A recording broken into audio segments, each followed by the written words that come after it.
Hello everyone, welcome to an unusual video, at least for my channel.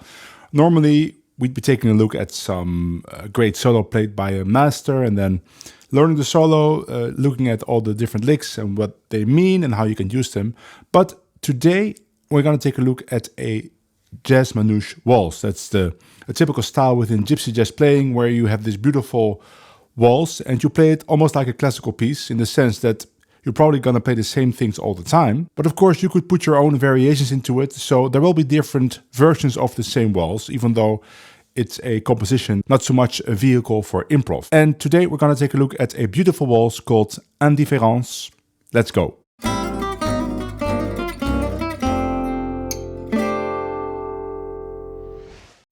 You could also view this video as a kind of a technique-based video, especially for gypsy jazz pickers. Of course, if you're not a gypsy jazz picker, you could still try to play this waltz, but I'm going to talk about different ways of approaching certain difficulties that you will find in waltzes. And by the way, a waltz is a good exercise for technique. Of course, you could do the regular exercises that are elsewhere on my channel. I will link a few of those videos, but they're very dry, right? They're good. They are really to the point. They pinpoint certain difficulties and you work only on them. But if you do a waltz, you can still find those difficulties and you also are learning a beautiful piece of music. So let's get started with the first phrase.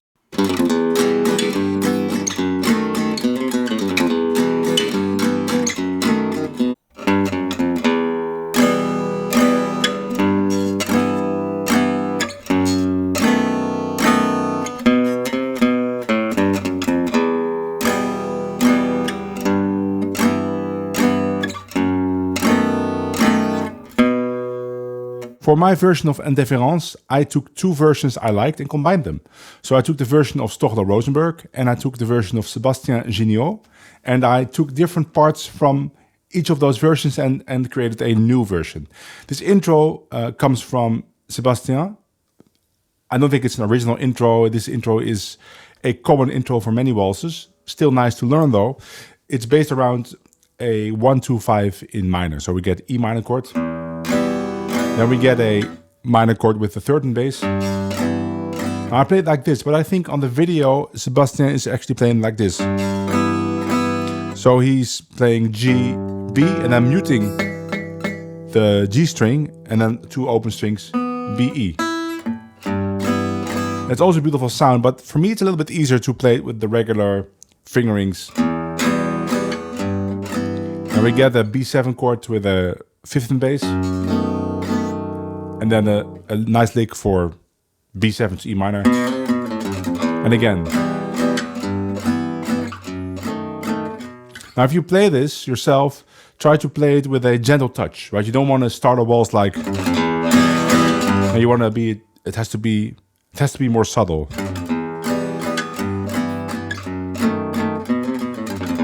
Usually a waltz is a delicate piece of music, so you want to have a delicate intro. Let's go to the second phrase.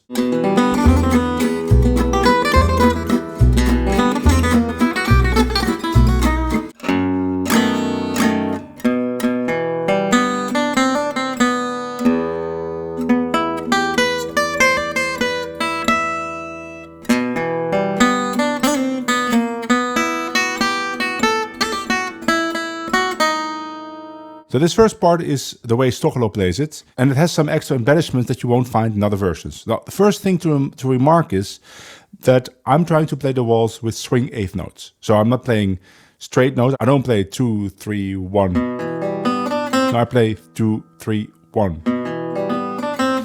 Now that might be hard if you sweep down, right? So you have to really make that a focal point of your practice, to practice that slowly, but already with the swing eighth notes. And then the triplet. You have this first embellishment with the low E string. And then again here. Now Stochelo plays it like this, with this fingering, just with the regular E minor chord grip, but I like to play the B and the E with one finger. It's a little bit easier for me. Again, swing eighth note. Second embellishment, that harmonic.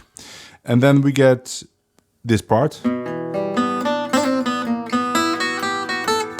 those embellishments, those triplet or those grace notes almost,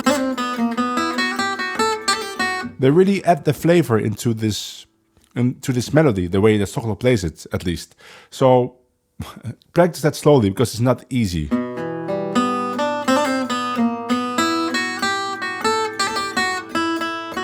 Now, if you play it faster, if you miss the grace notes, it's not a disaster, but you should at least try to articulate them. And then we get to the next phrase.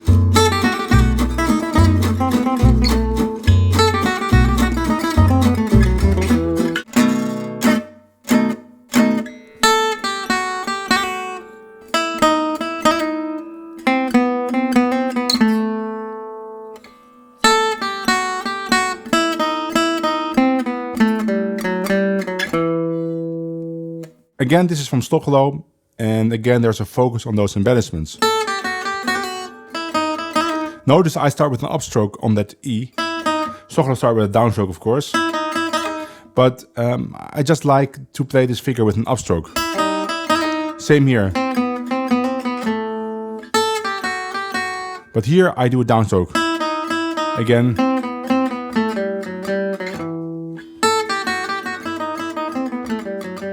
So there's this big jump here. So be aware of the jump, and if you practice this slowly, just take a pause. Notice, okay, I have to jump with a downstroke. So you're not practicing timing now, you're just practicing this movement. Just move your hand from the second position to the fourth position. So don't play it like this. Don't train yourself to stretch your finger like that. It might work for this piece or slowly or in certain circumstances, but in the long run it will be a disadvantage if you teach yourself to change positions by stretching your finger instead of moving your whole hand. Then when you practice timing, of course you gotta again go back to the swing eighth notes, D, D, D, D, D, and try to make that jump almost inaudible. So notice the F sharp is the long note of the swing eighth notes, right? You have long, short, so long, and then the E short.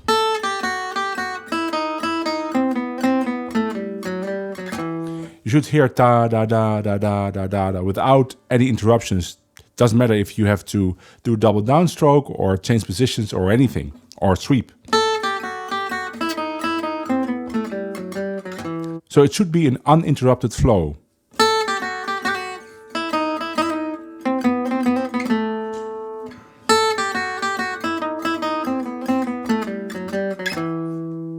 Let's go to the next phrase.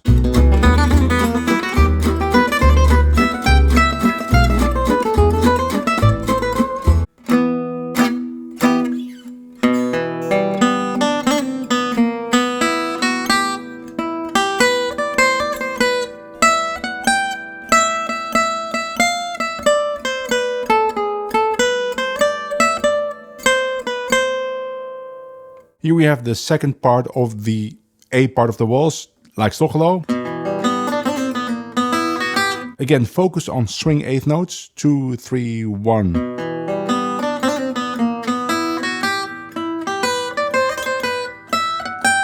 And now we go to the version of Sébastien Giniaux.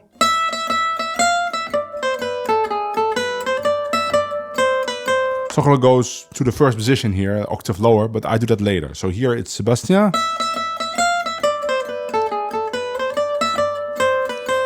Swing eighth notes all the way through. If you practice slowly, do it with swing eighth notes. If you practice it fast, do it with swing eighth notes. With a metronome, of course. Now, if you practice some technical thing, you don't have to do that. You could stop and think, and how should I move my hands? But as soon as you start working on it for the music or for the timing, you should immediately apply swing eighth notes. Let's go to the next phrase.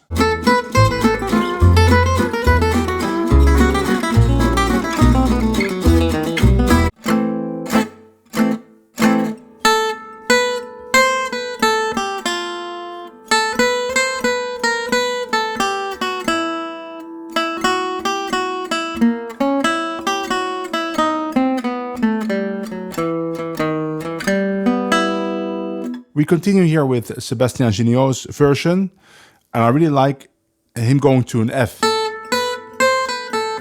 That F, I'm sure it's not the first one, but Stochelo doesn't do that. So Stochelo doesn't go to that F chord, because the rhythm guitar on my version is doing A minor, F.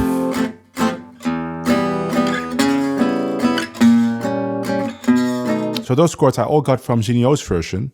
They are not in Stochelo's version, and I really like that progression going from A minor to F, to E minor, to C sharp half diminished, to A sharp diminished or B flat diminished, to B7.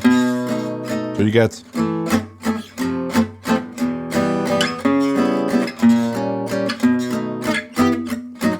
and the melody, like Sébastien plays it, fits perfectly with those chords.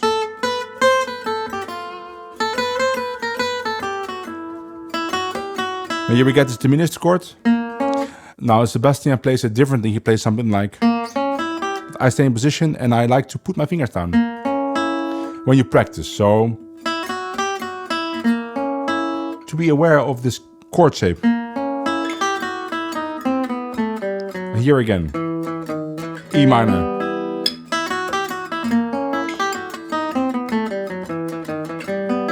So when you practice it like that with your fingers down. And you hear the notes ring. That is also a nice sound, I think. But if you don't want that, you could lift your fingers. But be aware of those shapes.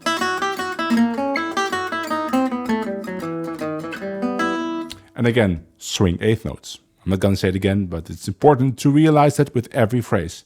Let's go to the next phrase.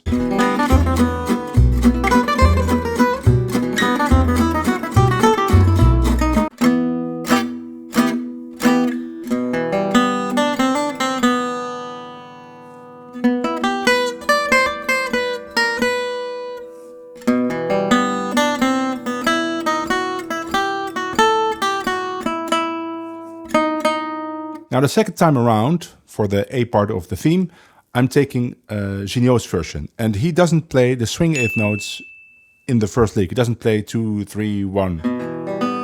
Instead he does 2, 3, 1. So there's a triplet and then 2 eighth notes. Now this is much more difficult to time right, especially when the tempo is fast. So sometimes it just sounds like you are strumming a chord almost. But if you practice, try to really play a triplet and 2 swing eighth notes. 2, 3, 1. Again. And then faster, 2, 3,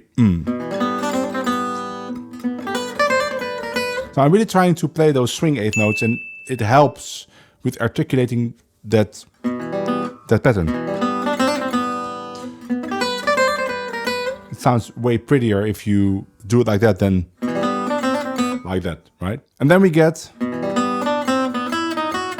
so Sébastien plays that part on one string, on the B string. And the advantage of it is that, I promised I wouldn't say it again, but the advantage is that you get this down, up, down, up, down, up, and you can really exaggerate the swing. Makes it very easy, way easier than with Stochelo's version. But it's about different things there. It's of course the swing is important, but it's also about the embellishments. There are no embellishments now, but now you can really pull out that swing. And then we get to the next phrase with some lovely double stops.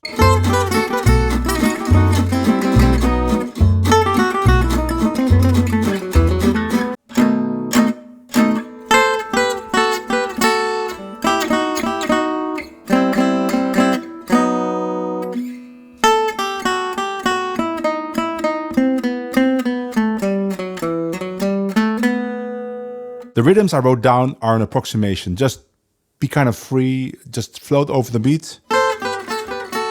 Now the fingerings for this, I tried different things. First I tried to do 1, 3, 1, 2, 1, 3, and then 2, 3, so you get...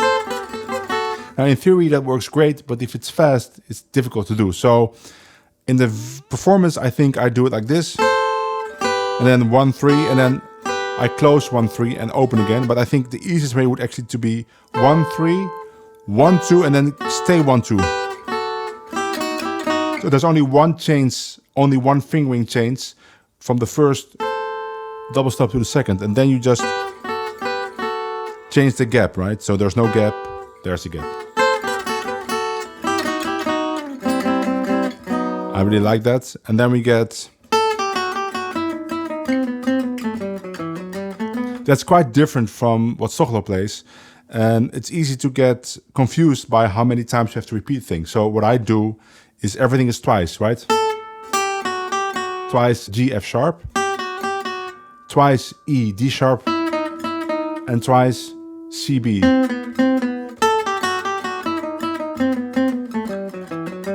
It's maybe not the most musical way to remember it, but it works. If you play it live and you don't want to get confused with your fingerings, or your hands are not synchronized because you don't remember how much repeats and your pick goes to the next string, that can happen. Just play everything twice. And everything will be all right. So let's go to the next phrase.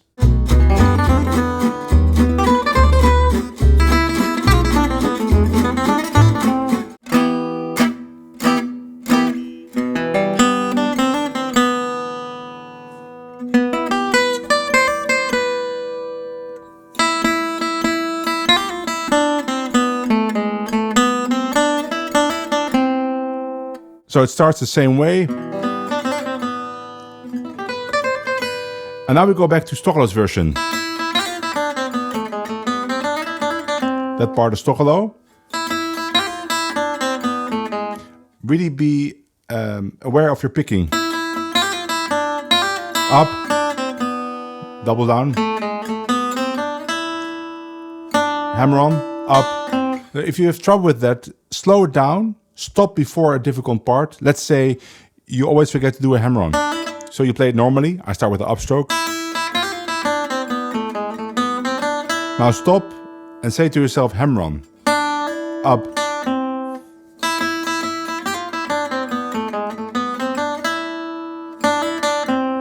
Right, and then you do it slowly without stopping.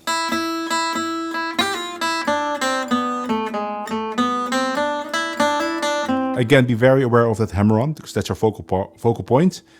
And then you speed it up gradually until you have it full speed.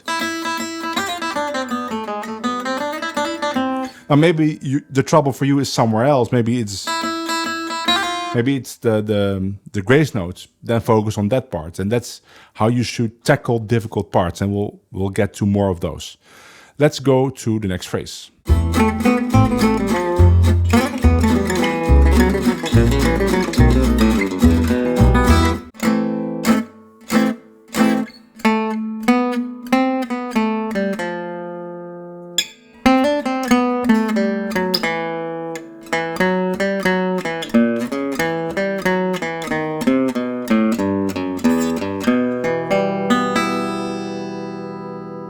This is back to Giniaux's version. It's the same thing, octave lower. So I like to start this phrase with an upstroke. So I land here with the A sharp with a down. Now Sébastien is probably starting with a downstroke. But then I get two difficulties at the same time, because I get a double down and I have to move my first finger from one note to the next note. That already is not very comfortable. So I want to eliminate one of those difficulties so that I can focus on only this jump. So I start with an upstroke. So that my right hand is just alternating and I can focus on this jump.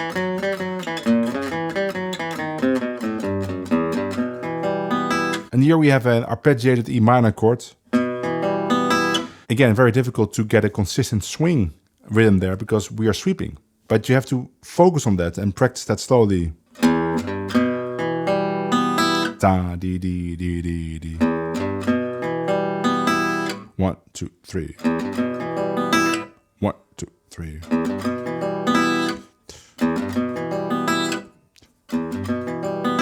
Some were better than others right there. And then in your performance, you just do the best you can, and hopefully your practice will have helped. And maybe not. It's not a big deal, of course. It will still sound nice.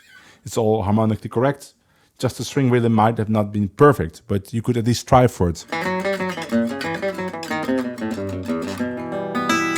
That was kind of okay. Let's go to the bridge.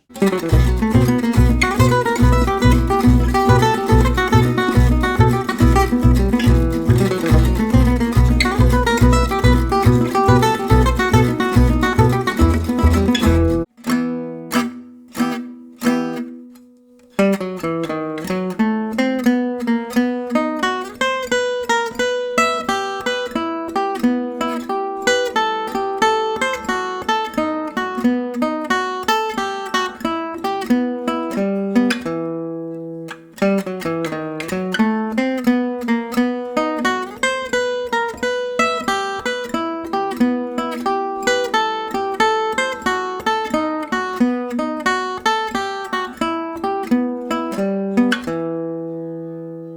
this is an infamous part of Indifférence, probably the most difficult part to play because of the very uncomfortable fingerings and picking. Now I changed it to fingerings that I haven't seen before. Maybe it exists, but I found this to be the easiest way to play it. So normally it's played like this. And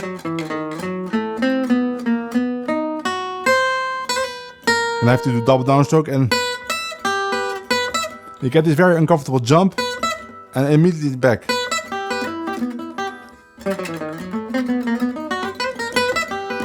It always sounds sloppy in a lot of versions that you hear, even from great players, except maybe for Stochelo's version, very clean, but other people that do it sounds less clean. But you know, it's okay because it's very difficult. But my version eliminates most of the problems. All right, you have to jump here, right? That's an uncomfortable jump, but it's only one difficulty at a time because there's no double down. You can really focus on playing F sharp, C. And again, you could practice that by stopping right before it.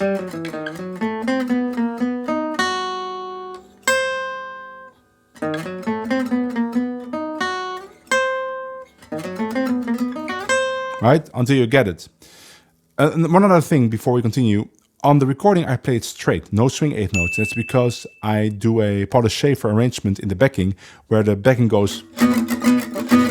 So I play a 6/8 beat there, and that's a straight beat. So I don't play swing notes. But in the slow demonstration, I did do it with swing eighth notes, because probably, most likely, you're just gonna play it maybe in a jam or in a performance with normal rhythm, like. So then you want to have it swing. Now we get another difficulty where you have to play this, right? But it's not that difficult, and the picking is alternate. And now we get a very easy thing, just alternating. That's super easy, super comfortable. And in the other version, the normal version, that is very difficult to do. So practice my version slowly, and I will promise you, you will make your life a lot easier than playing it the regular way.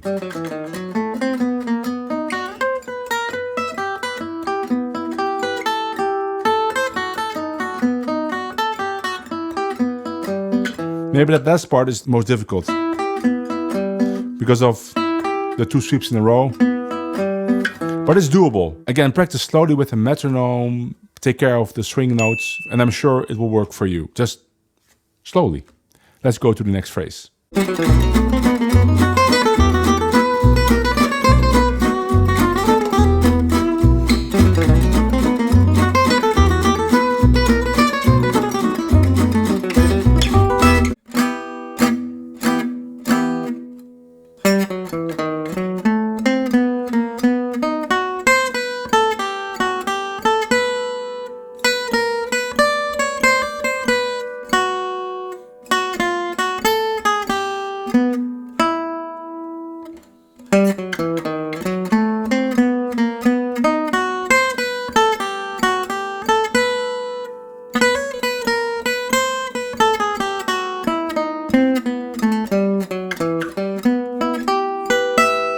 So this B part lick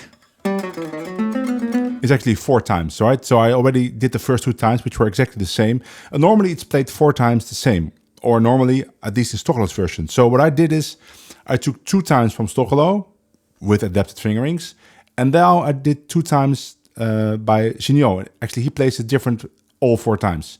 I think it's maybe improvised even. And I just took his first 2 times, which go like this. So actually he eliminates the difficult lick completely. He doesn't play it at all. I'm sure he can play it, but he found another lovely thing. Very pretty.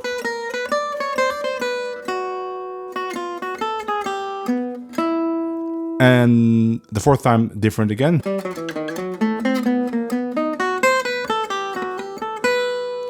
And now in the performance I play,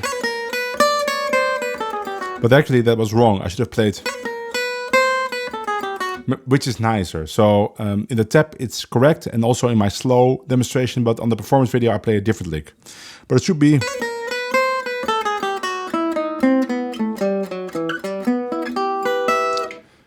Pay attention to the triplet. Make sure it's a very straight triplet.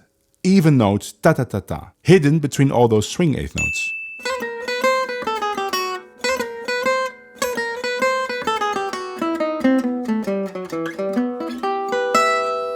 And then we go back to the A part for the next phrase.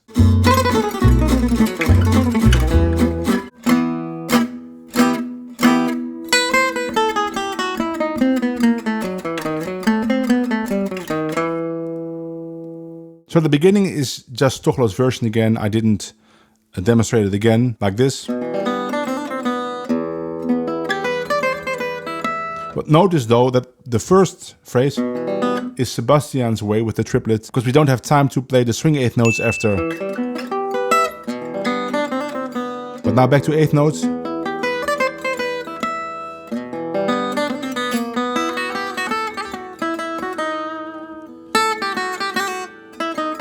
Exactly the same as the first time.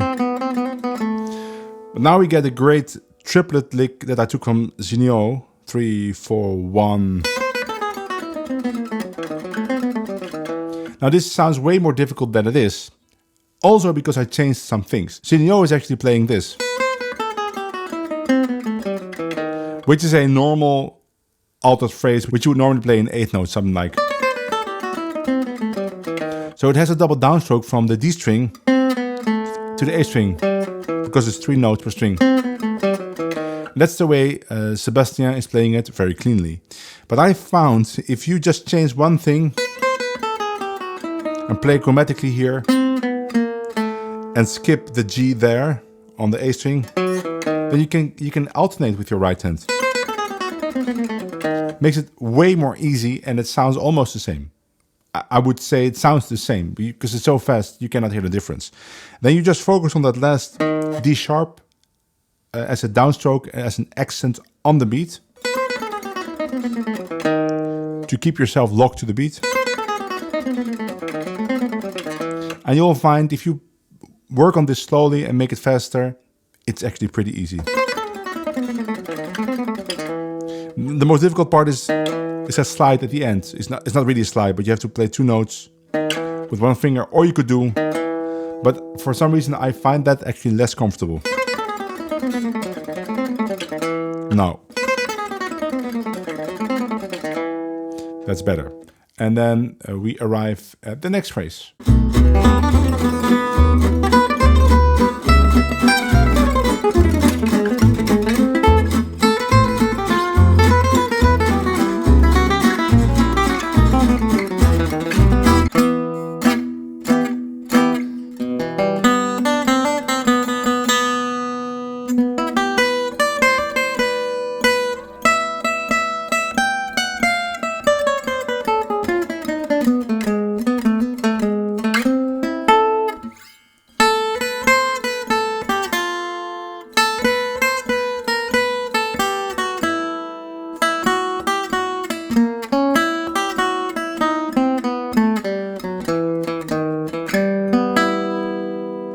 So we get some variations on the theme with that triplet there.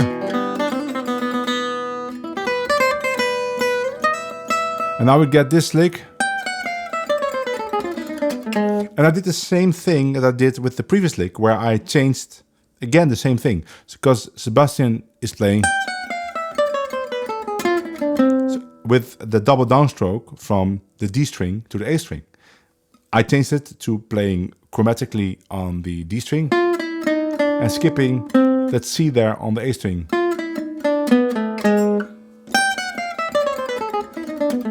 Focus on the G sharp with the downstroke on the beat.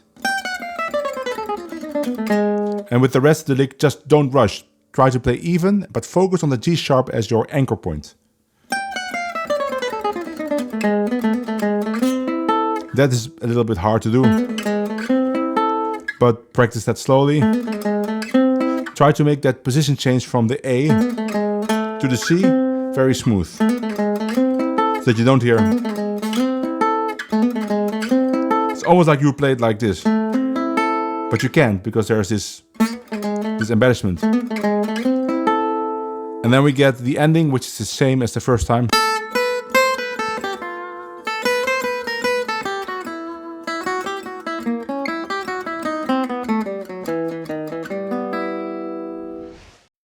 That was it for this video. Of course, there is a C part, beautiful C part with some great licks.